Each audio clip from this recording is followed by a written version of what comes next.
Essa semana foi bem difícil para mim, muito puxada, porque minha mãe foi internada no hospital e eu espero até que ela saia ainda essa semana, mas houve uma demanda por contratação de médicos, as visitas, né?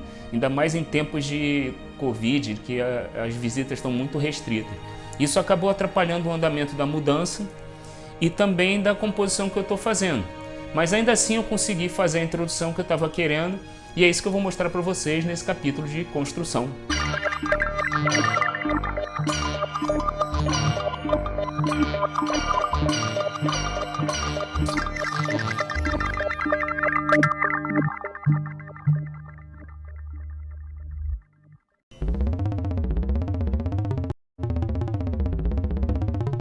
Bem, como eu falei no capítulo 1, eu estou começando o projeto do zero, né? Álbum, show, essas coisas assim.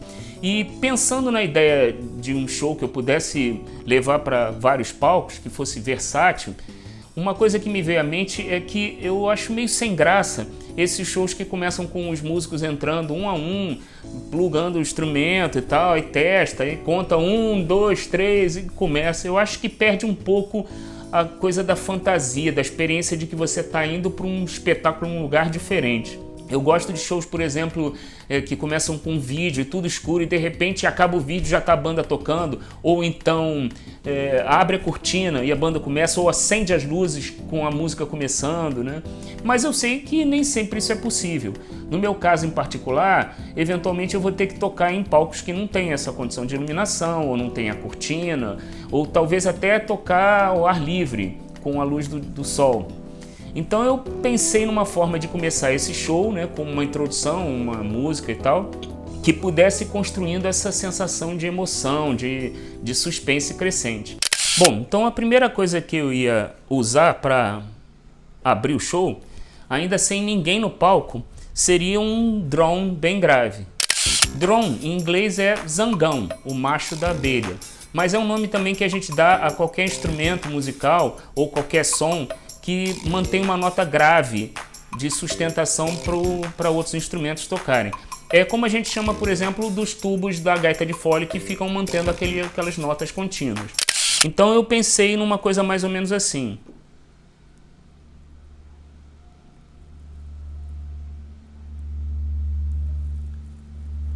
Isso entraria ainda sem ninguém no palco.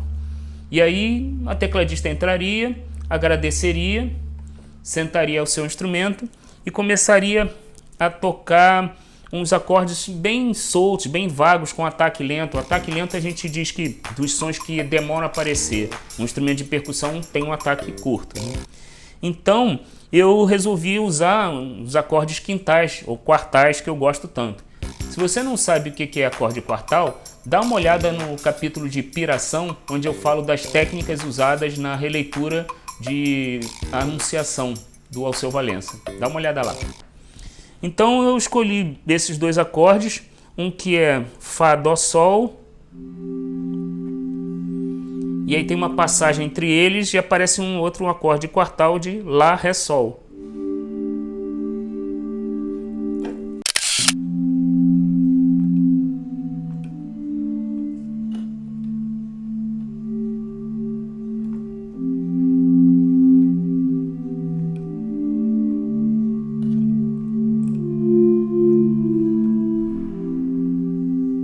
Tá gostando? Então não esquece de clicar na mãozinha aqui embaixo. Vai lá!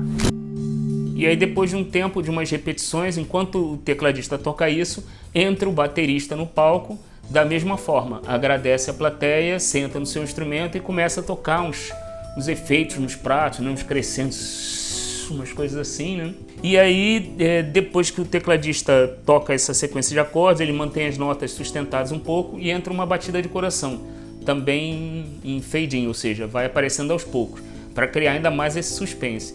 E essa batida do coração já marca o tempo da música, quando a música for começar. Pois bem, aparece essa batida do coração e logo depois uma sequência que eu construí usando uma transposição do motivo original da música, que é a que a guitarra toca.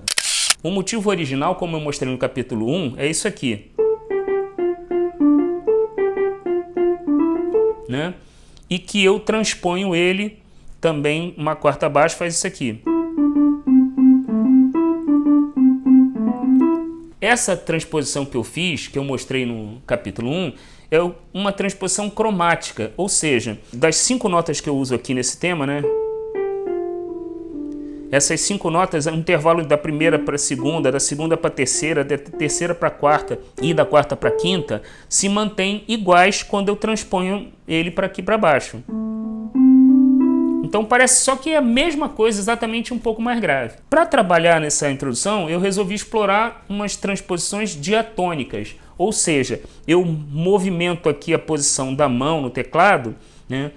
A distância para os dedos é igual, mas o intervalo entre as notas não é exatamente igual. Então cria sonoridades diferentes.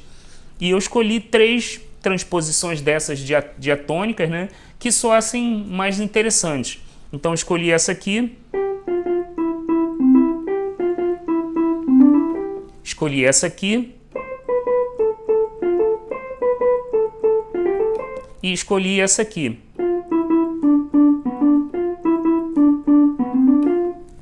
Aí eu trabalhei essas 3 transposições do motivo como se fosse um cânon. Cânon é uma forma musical onde você tem uma melodia que tem algumas entradas e sempre que uma voz chega num determinado momento, uma outra começa como se fosse um eco.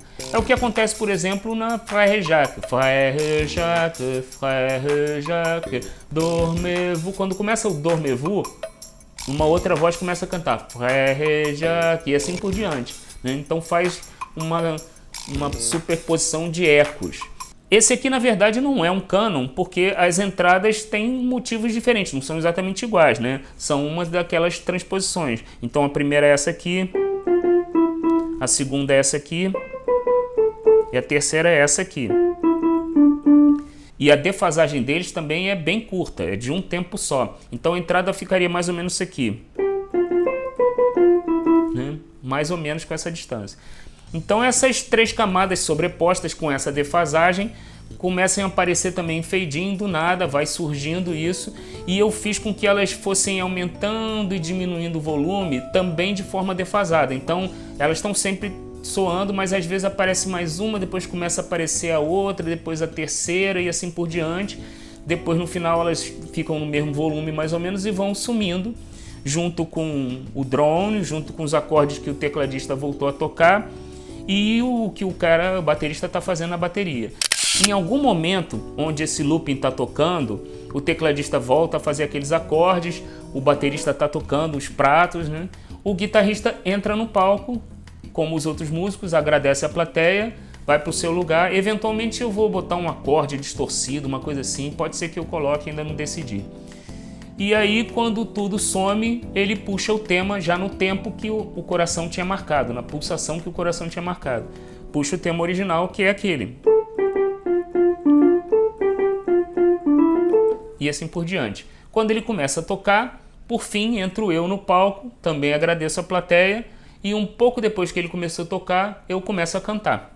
E aí logo numa segunda parte vou tocar o baixo, isso eu falei mais ou menos no capítulo 1. A ideia então é mais ou menos essa, pode ser que alguma parte demore mais, né, para eu imaginar o tempo de entrada dos músicos no palco e assim por diante. Pode ser até que uma versão ao vivo seja um pouco mais longa do que essa que eu estou mostrando para vocês. Inclusive os timbres podem ser alterados, não sei se vai ser exatamente esse som do drone, é só a ideia inicial. Então agora ouçam para ver como é que está ficando.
É isso, eu espero que vocês estejam gostando e a gente se vê na próxima semana, se tudo der certo.